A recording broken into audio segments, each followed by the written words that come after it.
పిల్లలందరూ ఎంతో ఇష్టంగా తినే పల్లీ చాట్ని ఇంట్లో ఈజీగా మేము ఎలా చేసుకుంటామో మీకు చూపిస్తున్నానండి. ఒక బౌల్ తీసుకొని సన్నగా తరిగిన ఉల్లిపాయలు వేసుకోవాలి. హాఫ్ టేబుల్ స్పూన్ కన్నా తక్కువగా కారం వేసుకోవాలి. రుచికి సరిపడా సాల్ట్ వేసుకోవాలి.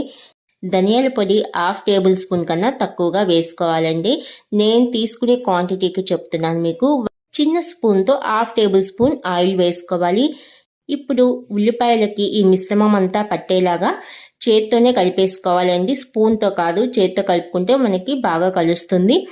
ఇప్పుడు వేయించి పెట్టిన పల్లీలను వేసుకుంటున్నానండి. ఉల్లిపాయలు ఎన్ని అయితే పల్లీలు అన్ని తీసుకున్నాను, ఈక్వల్గా తీసుకున్నానండి.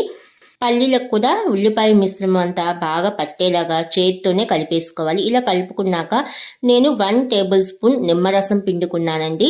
ఆ నిమ్మరసం కూడా కలిసేలాగా కలుపుకుంటే మనకి చాట్ అనేది రెడీ అయిపోయిందండి. చాలా టేస్ట్గా ఉంటుందండి. ఇలా ట్రై చేయండి, చాలా బాగుంటుంది.